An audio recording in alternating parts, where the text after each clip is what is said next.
Mateus capítulo 24.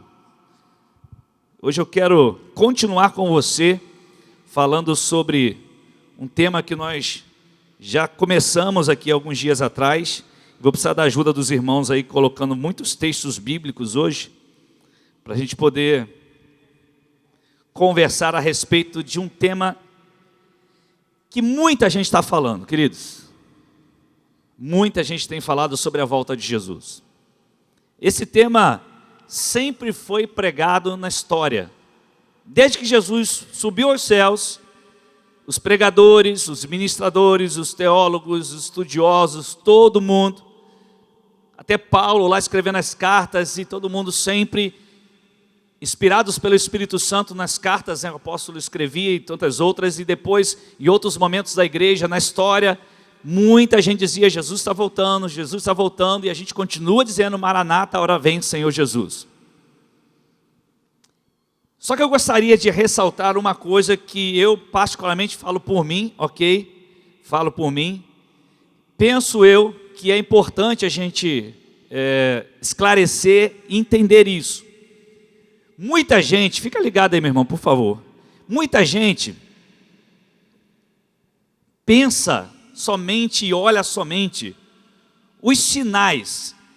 Poxa, está aumentando os terremotos, está aumentando não sei o que, vulcões, e pragas, e pandemias, e sinais de guerra, tudo, todo mundo olha, percebe isso, e é fato, isso aí é fato, a gente não tem como negar isso, que o número aumentou na história, né, muito rápido. Porém, olhando a palavra de Deus, quando a gente começa a mergulhar na palavra e analisar o que está escrito, a gente percebe que um dos maiores sinais será justamente ligado ao comportamento do ser humano. É como o ser humano vai se comportar nesses últimos dias. Tanto que Jesus chegou a dizer: vai ser como os dias de Noé. Ou seja, ele fala sobre o comportamento humano.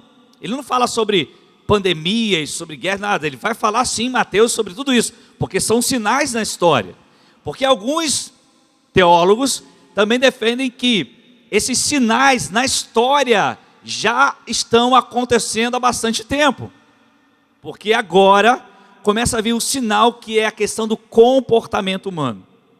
E aí Jesus, no capítulo 24 e 25, nós vamos ver aí muitos textos, muita coisa em relação a isso. No capítulo 25 nós começamos a conversar sobre a parábola das 10 virgens. Conversamos aqui sobre a temática dessa parábola, que é o preparo do nosso cuidado, estarmos alertas, preparados para a volta de Jesus. E paramos a parábola dos talentos. E hoje eu gostaria de conversar com você sobre a parábola dos talentos e trazer para você alguma coisa que Deus colocou em meu coração. O que eu vou trazer hoje aqui não é toda a verdade sobre a parábola dos talentos, mas é alguma coisa que coloquei em meu coração, eu creio que foi Deus que colocou, eu gostaria de passar para você. Vamos lá, Mateus 25, a partir do versículo 14. Mateus 25, a partir do versículo 14. Então Jesus fala das 10 virgens e agora ele vai falar sobre a parábola dos talentos. E também será como um homem que, ao sair de viagem, chamou quem? Seus servos, e confiou-lhes o quê? Seus bens. A um deu 5 talentos, a outro 2 e a outro 1, a cada um de acordo com a sua capacidade. Em seguida partiu de viagem.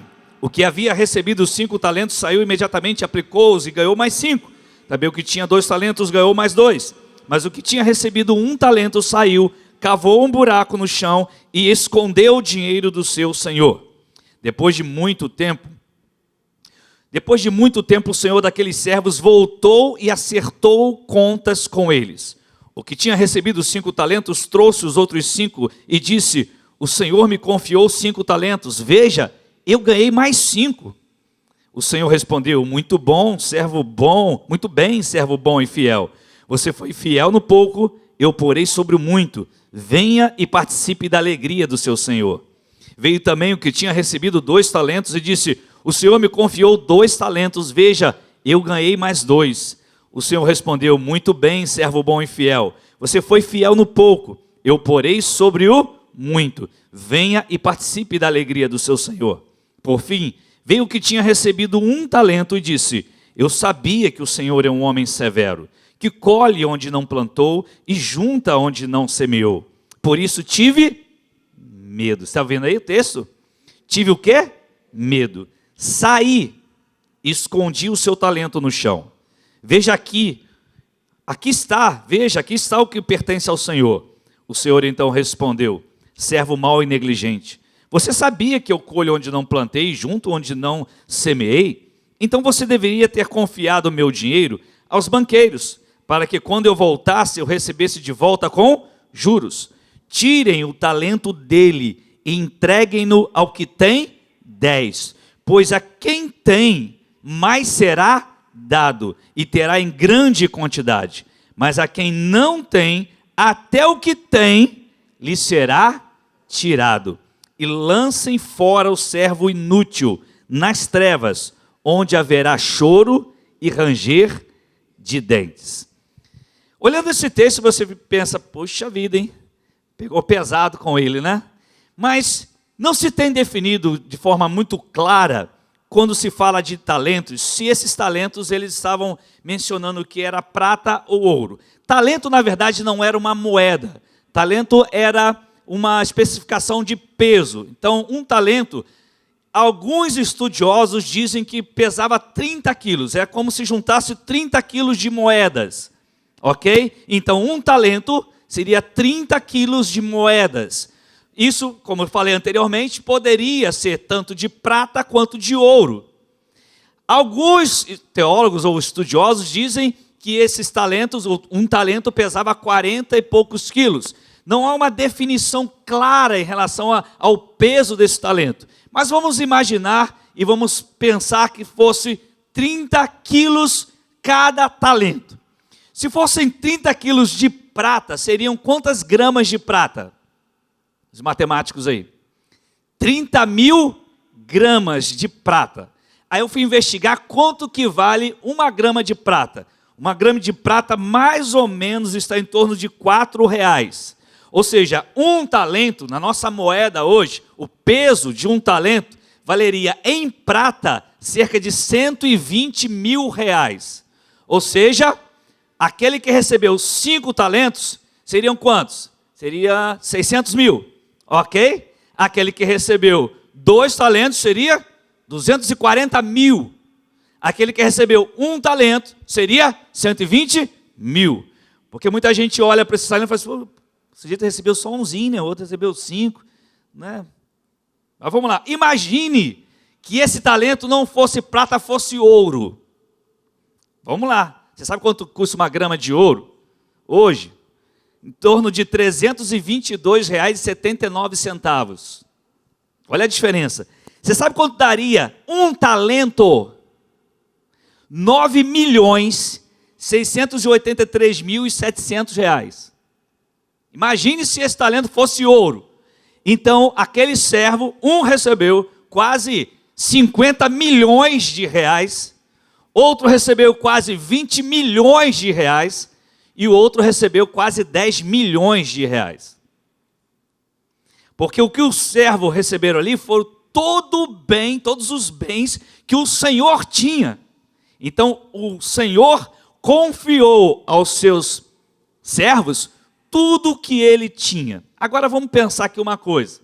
Quando Jesus trata desse assunto, ele não aponta somente para os valores numéricos, apesar de trazer essa ideia em certo sentido, mas sim o valor do que ele entregou até que ele volte.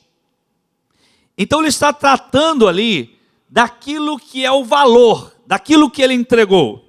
Quanto valia isso? Bom, o Senhor entregou tudo o que tinha aos seus servos. A pergunta é: qual valor temos de coração realmente dado ao reino de Deus? Aquele senhor entregou tudo o que tinha aos seus servos. Um entregou 5, outro entregou 2, outro entregou 1. O que ele tinha de mais precioso, que ele tinha conquistado, depois de muitos anos de trabalho, ele entrega então os seus servos.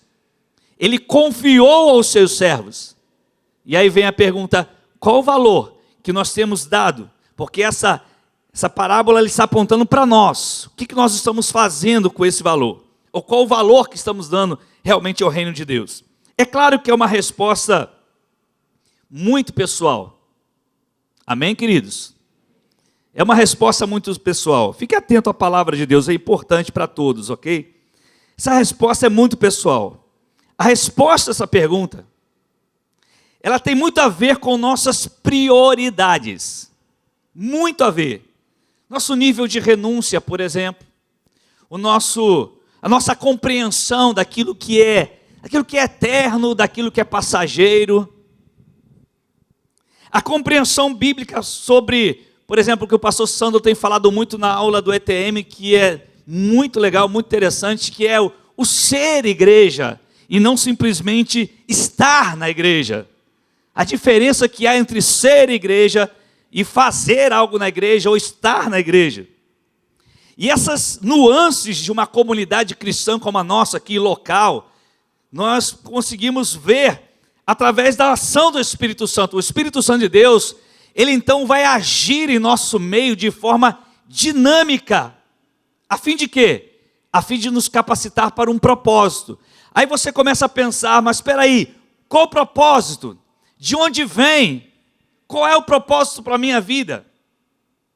A parábola fala que um senhor confiou todos os seus bens a quantos servos? Quantos servos? 3. Ele tinha 3 servos de extrema confiança e ele confiou então tudo que tinha aos seus servos. E eu quero te fazer uma pergunta.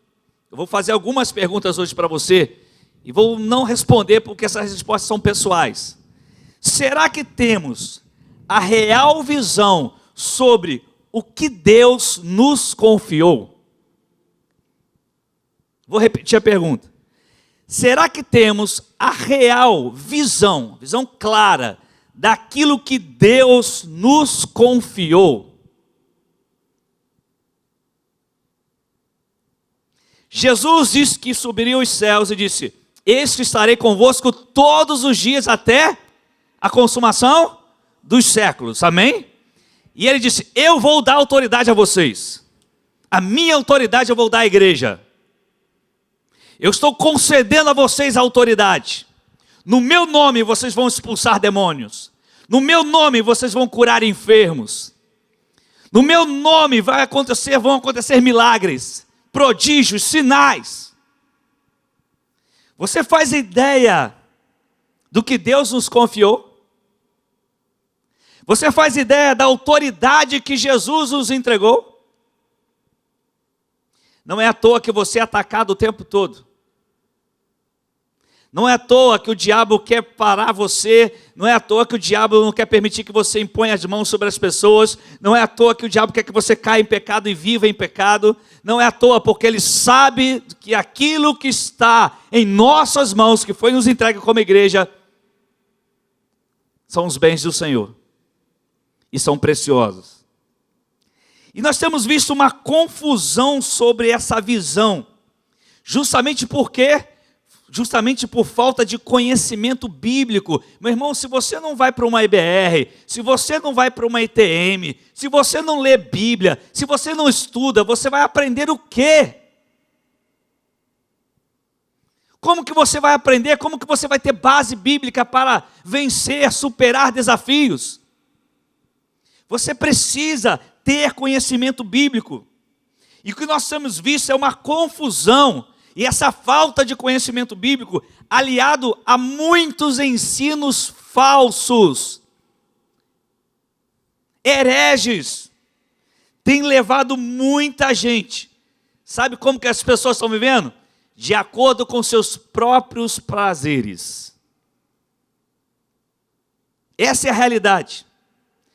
A mensagem sendo pregadas hoje, sendo trabalhadas na mente das pessoas, e estão dizendo para você, você não precisa ter sentimento de culpa.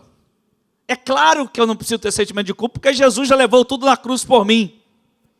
Só que tem uma coisa, Tem gente pegando essa expressão aí para ficar amaciando, para ficar passando a mão na cabeça de muita gente. Querido, quando eu erro, eu tenho que ter sentimento de culpa mesmo. Quando eu vivo no pecado, eu tenho que ter sentimento de culpa mesmo. Mas quando eu sou lavado pelo sangue do Cordeiro, quando eu confesso meus pecados e deixo, quando eu me arrependo e me quebranto, eu não preciso mais carregar sentimento de culpa, porque o diabo vai me afrontar. Mas se eu vivo, se eu cometi uma falha, se eu cometi um pecado, é fato, eu tenho que sentir culpa. Eu vou sentir esse peso da culpa. Se isso for pregado de forma contrária, sabe o que vai acontecer? É o que está acontecendo. Muita gente está vivendo a vida de qualquer maneira, porque o importante é o prazer. E aí, nós vemos aí pessoas que vão de igreja, igreja. Daqui a pouco está com um relacionamento aqui, terminou o relacionamento, aí aparece outra igreja, sem que ninguém conheça, já com um novo relacionamento, aí já está em outro relacionamento, daqui a pouco vai para outra, terminou aquele, vai para outro, aí o pastor também não procura saber, a igreja não procura saber o que está acontecendo, não sabe de nada, daqui a pouco já está pregando, já está discipulando, daqui a pouco já está se envolvendo, daqui a pouco já está tocando, daqui a pouco está dançando, daqui a pouco está liderando. E ninguém sabe o que está acontecendo. E as pessoas começam a colocar na cabeça: não há problema nenhum, eu posso viver sem nenhum problema, sem nenhum sentimento de culpa. Você entende a seriedade disso, meu irmão? Jesus está falando sobre os últimos dias. Isso é sério, irmãos. E ele está falando desse comportamento. O problema é como nós vamos nos comportar diante desses últimos dias. Porque se você acha que está pesado, vai ficar mais. Poxa, pastor, eu vim aqui para só me animar. Para me dar ânimo. Poxa vida, está duro já, eu tenho que aguentar mais. Vai, meu irmão. Você acabou de cantar. Em nada... É lindo a gente cantar isso, né? A minha fé, oh Jesus, tão lindo. Se não na graça de Jesus, no sacrifício o Rei me dou, no sangue do bom Redentor. Cristo é... Como que é? A rocha. Você está cantando isso, o diabo já está anotando e pensando assim: vou arrebentar com ela. Vou partir para dentro agora com ele. Vamos ver que aquilo que ele está cantando, que ela está cantando é isso mesmo. E Deus vai permitir alguma luta? Vai! Tem muita gente que está vivendo esse prazer da vida, estão negando as consequências. É como se, pode fazer, meu querido, que Deus é a graça, Jesus vai te perdoar, não tem problema nenhum, pode continuar vivendo assim, pode continuar fazendo assim, porque é a graça.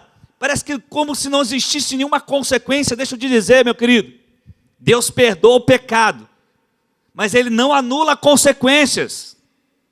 Eu vou repetir para você, e sempre falamos isso aqui, é importante você saber: Deus perdoa o pecador, mas Ele não anula consequências.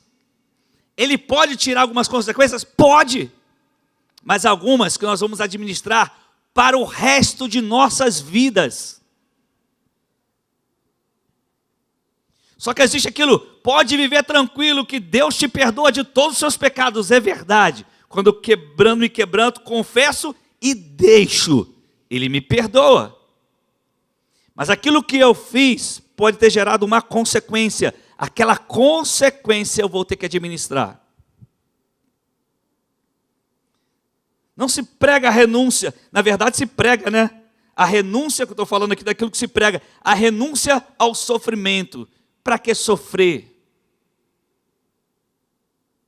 Seu corpo tem desejos, viva seus desejos. Jesus te deu os desejos para você viver esses desejos. Enquanto que a Bíblia começa a nos dizer algumas coisas. Agora a gente vai partir para a Bíblia para ler alguns textos. Vamos lá? Quero ver se você gosta de Bíblia mesmo. Vamos lá. Vamos começar com Tito. Ih, aí pegou, né? Tito capítulo 2. Está lá no Novo Testamento, tá? Quase no final. Versículo 12. Eu só vou ler os textos bíblicos para você. Poucos lidos. pouco lidos.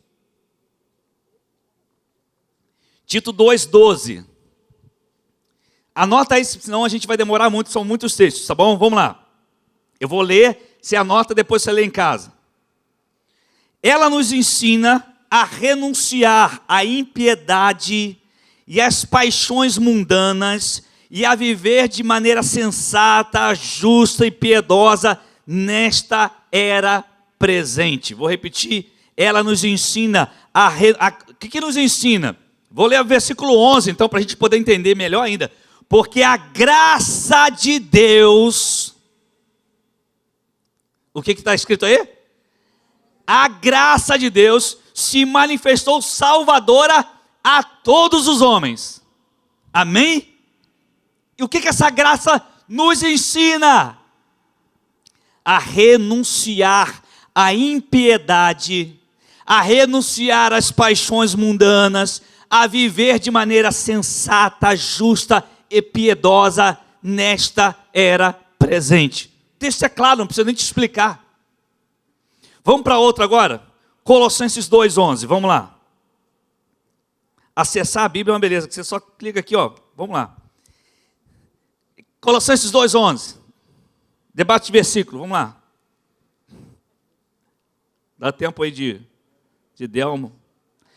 Nele também foram circuncidados, olha só, não com uma circuncisão feita por mãos humanas, mas com a circuncisão feita por Cristo, que é o despojar do corpo da carne, isso é, da velha vida. Você vai despojar, você vai abandonar a velha vida. Gálatas 2,20, vamos lá, para outro texto. Gálatas 2,20. Gálatas 2,20 diz assim, a palavra de Deus. Olha Paulo falando. Fui crucificado com Cristo. Assim, já não sou eu quem vive. Olha o texto, queridos, olha só, presta atenção. A gente chegar nesse nível aí, ó, não é tão simples quanto parece. É fácil a gente falar, mas olha o que Paulo está falando. Fui crucificado com Cristo. Eu estou dizendo, eu morri para esse mundo. Então, com isso, já não sou eu quem vive, mas é Cristo que vive em mim. Então, a vida que agora eu estou vivendo aqui no corpo, vivo como? Pela fé no Filho de Deus, que me amou e se entregou por mim. Então, não se trata da minha pessoa. A minha pessoa está morta. Você está entendendo isso? A minha pessoa foi crucificada com Cristo. Meus desejos, minhas vontades. Por quê? Porque eu decidi que Ele vai viver em mim. Eu escolhi isso. E a vida que agora eu estou vivendo então, eu vivo para Ele. Vamos lá? Mais textos. Gálatas 5,13. Está aí pertinho agora.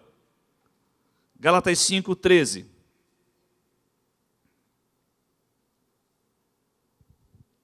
Irmãos, vocês foram chamados para quê? Para a liberdade, aleluia, diga aleluia. Você está entendendo? Vocês foram chamados para a liberdade. Nós somos livres. Fomos chamados para a liberdade. Mas olha o que ele vai dizer.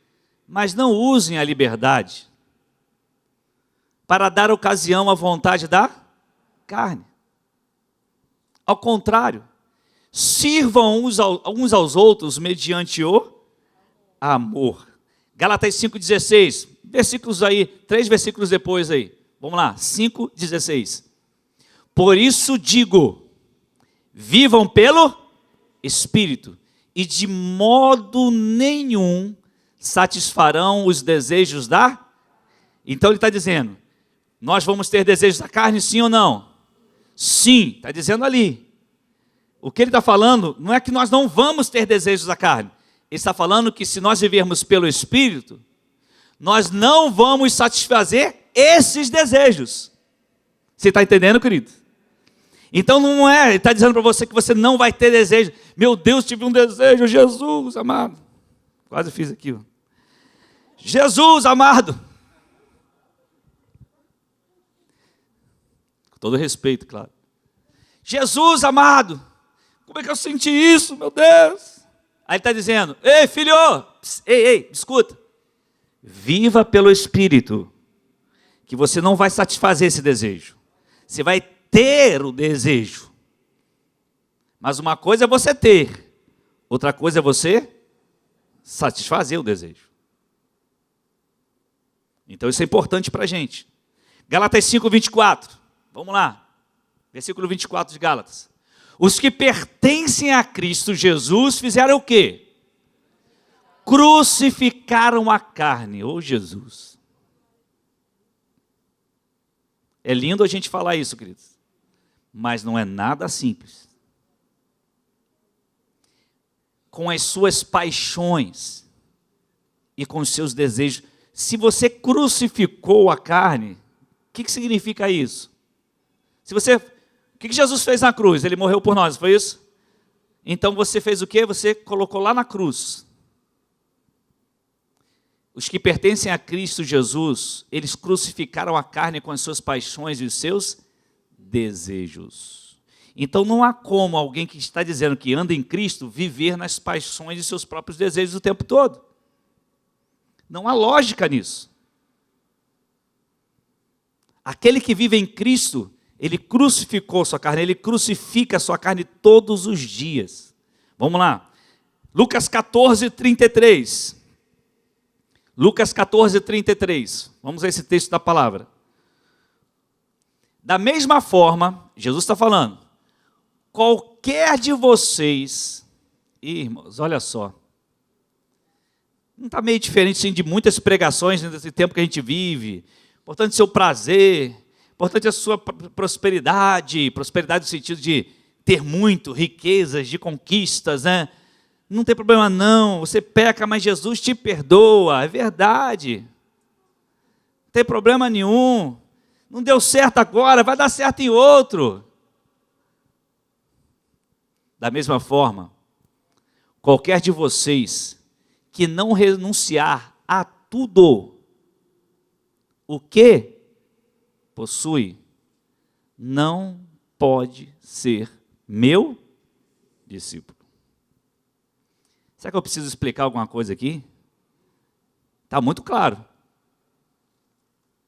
Então a gente chega à conclusão que a gente hoje não possui nada. Porque se você está sendo discípulo de Cristo, você já renunciou tudo que você tem.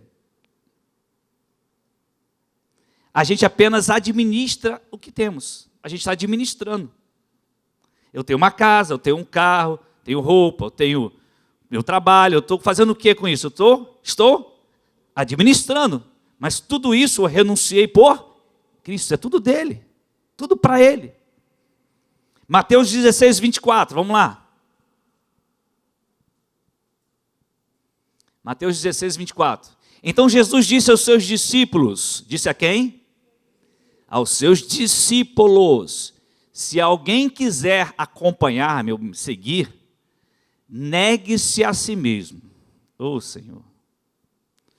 Tome a sua cruz, não é seu marido nem sua esposa. Não tem nada a ver uma coisa com a outra, tá, queridos? Aí eu tenho uma cruz lá em casa para carregar. Não é isso, tá, irmão? Então quebra essa palavra em nome do Senhor Jesus da sua vida. Você tem uma bênção na sua casa. Pode ser uma bênção mais ou menos, mas tem uma bênção. Você tem uma bênção na sua casa, é bênção. E decresce todo dia, é bênção. Em nome de Jesus. Tome a sua cruz. Ou seja, morra todos os dias para você. E faz o quê? E siga-me. Vamos terminar. Mateus 26, 41. Vamos lá. Mateus 26, 41. Você que gosta de Bíblia. Vigiem. Ei. Vigiei. Vigiar é ficar o quê, meu irmão? Fica ligado, fica atento. Não só vigiem, não. Vigiem e orem. Mas as duas coisas caminham juntas. Jesus falou só vigie e não falou só ore. Ele falou vigiem e orem, para que não caiam em... Ele está dizendo que nós seremos o quê? Tentados. Qual é a forma da gente não cair em tentação?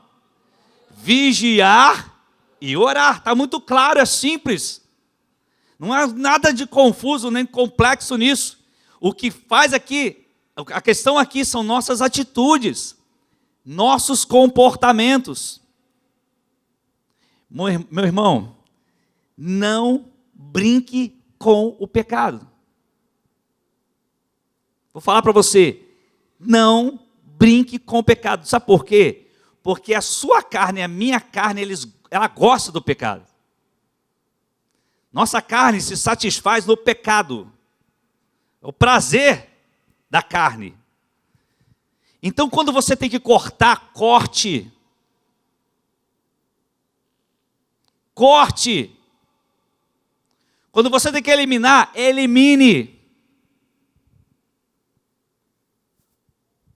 Tem gente que até fala comigo, pastor, se o senhor passar ali na rua, tiver a irmã ali no ponto de ônibus, desceu do ônibus, tem que subir, é 11 horas da noite. Você passou e está vendo que ela vai subir sozinha. O senhor colocaria ela no seu carro para poder levá-la em casa, por causa do perigo? Sim ou não? Vocês são ruins, hein? Vocês são ruins pra caramba, hein? Mas está certo, eu não colocaria.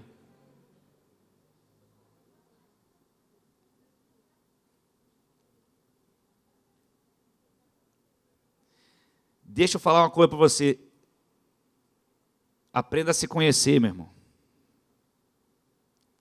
Ninguém é tão forte quanto parece. Não fique brincando, não fique jogando com o pecado. O diabo é mais esperto do que nós. Se nós andarmos no Espírito, nós vencemos. Mas se nós andarmos na carne, com o diabo a gente perde. Ele é mais astuto do que a gente. Para a gente vencer o diabo, a gente precisa estar andando no Espírito, não tem jeito.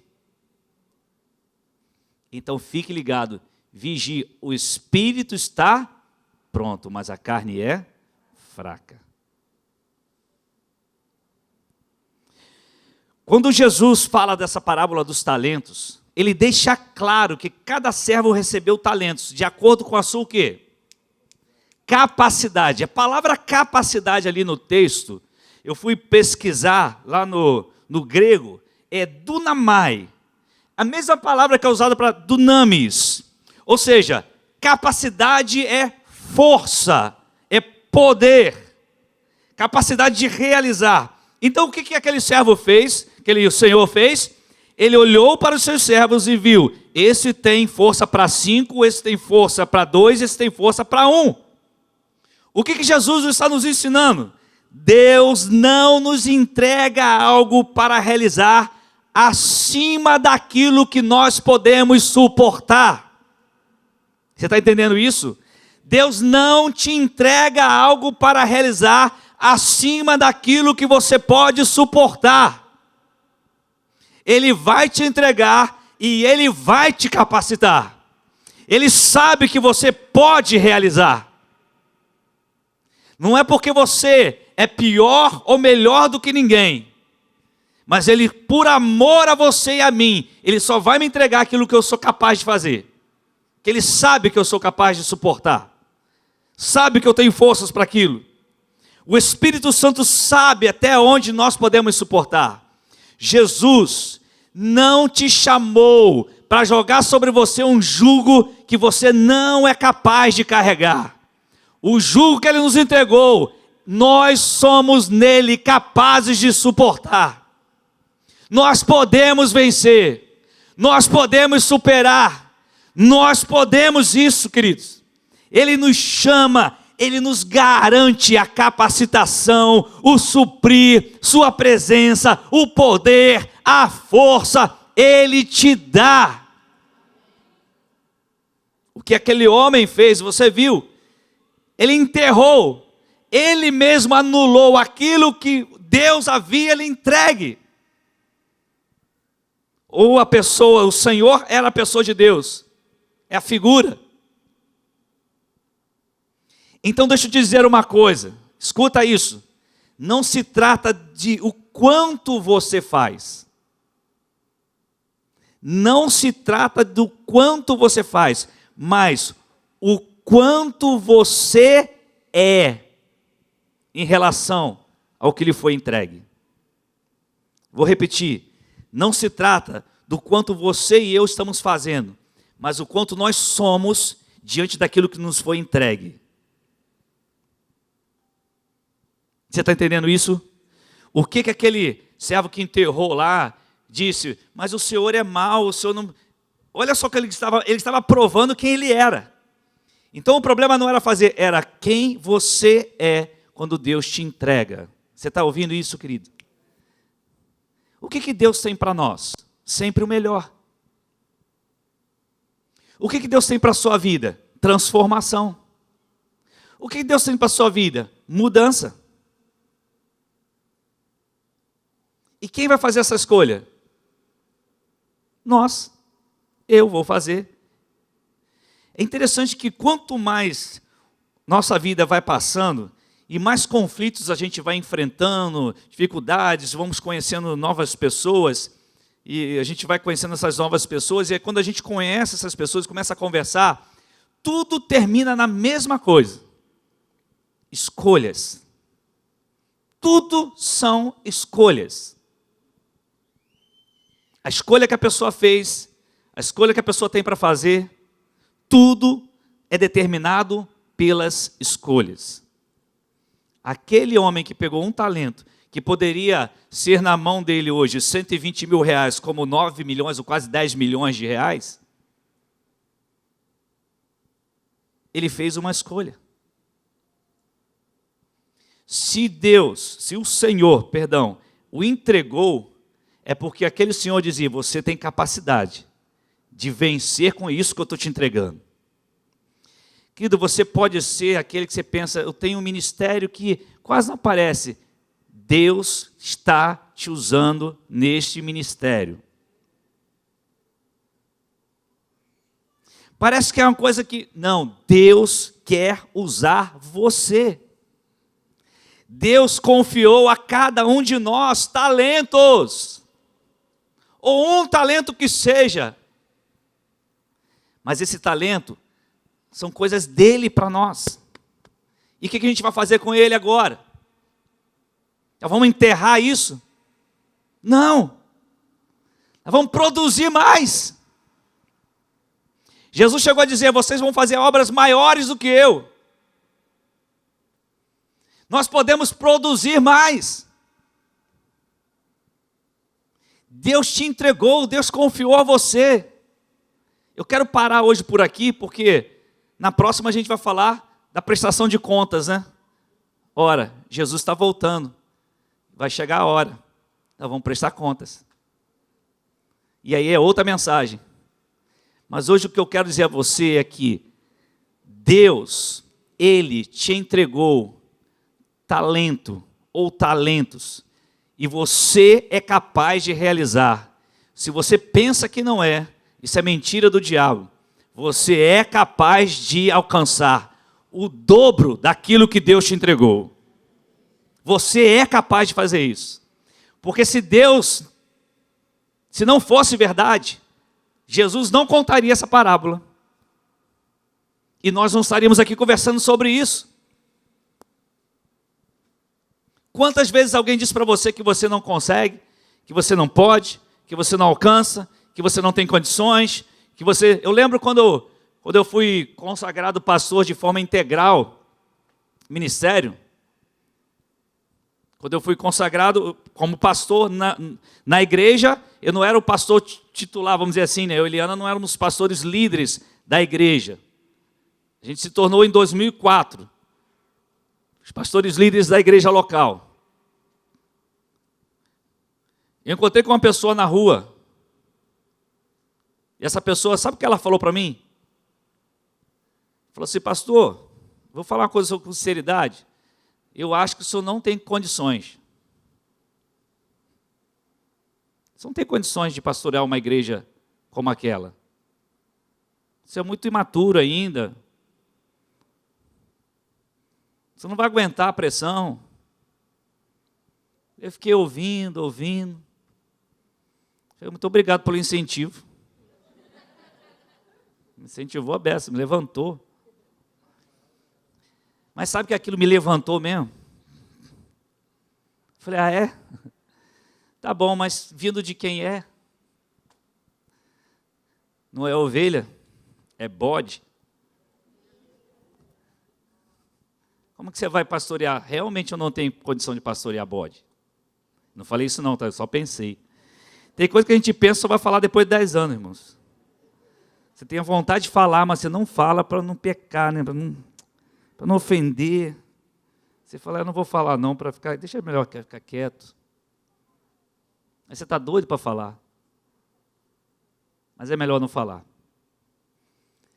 É melhor você fazer o que Deus mandou você fazer. E deixa que o tempo vai mostrar. Não se trata do que a gente faz, se trata de como a gente trata aquilo que Deus nos entregou. Tem gente aqui que Deus entregou o ministério de rede infantil.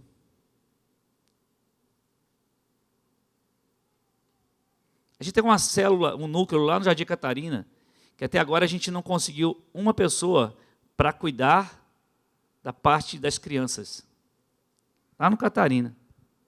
Sabe o que a gente está fazendo? Está orando. Vamos entregar nas mãos do Senhor até que apareça. Para toda quarta-feira estar lá, às 7h30, para o pastor Humberto e a pastora Marilda arrumar um espaço, já tem um espacinho lá para as crianças. Porque todos os outros núcleos têm uma célula infantil. O que você está fazendo com o talento que Jesus te entregou? Tem gente aqui chamado para o ministério de mestre, de profeta, de pastor, de missionário.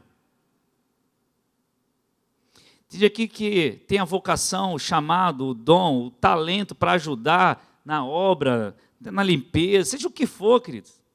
Se esse é o talento que Jesus te entregou, Ele confiou a você. Se você é um discipulador, Ele confiou a você. O que você é diante daquilo? Como que você tem tratado desse valor que Jesus te entregou? Essa é a pergunta que a gente tem que sair daqui hoje com essa pergunta. Por quê? Porque a Bíblia, Jesus está falando essa parábola, porque Ele está dizendo assim, eu vou voltar, tá? Mas enquanto eu não volto, eu vou entregar a vocês.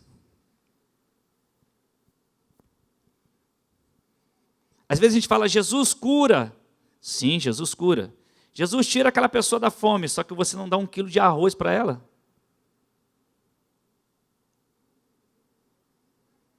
Como a gente vai mudar a história das pessoas? Se nossos talentos a gente está escondendo.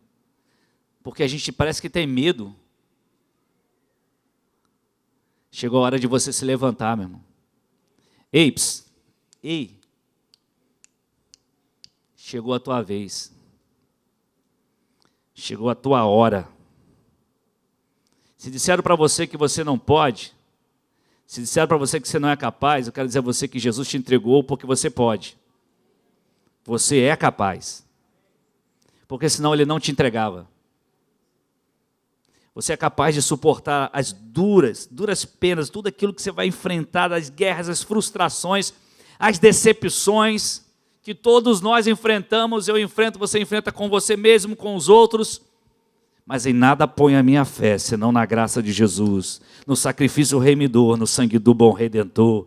Cristo é a rocha onde minha fé está firmada, e eu vou seguir em frente. Às vezes está doendo, às vezes está cansativo, às vezes está difícil, mas não vamos enterrar nosso talento, queridos, porque nós vamos prestar contas. Fica de pé em nome de Jesus, por gentileza. Em nome de Jesus.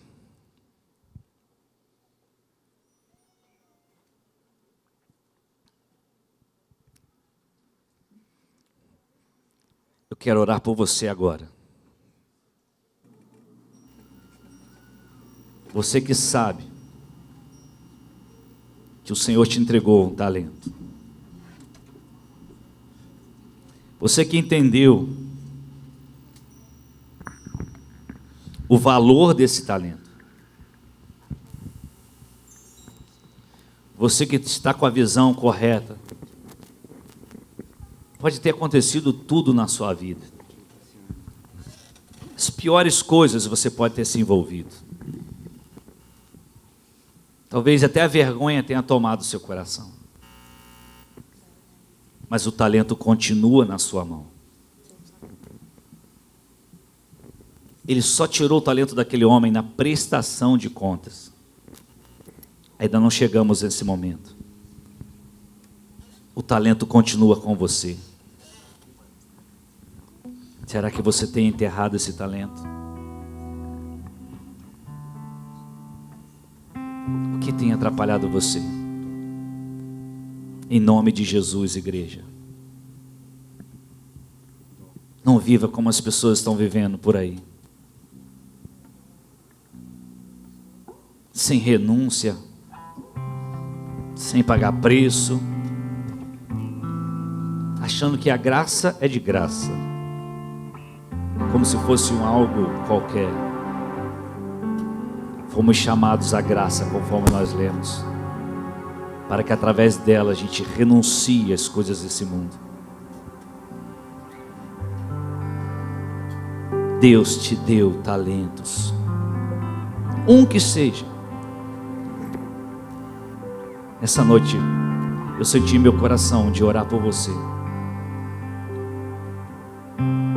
Você que reconhece isso, que você tem um talento,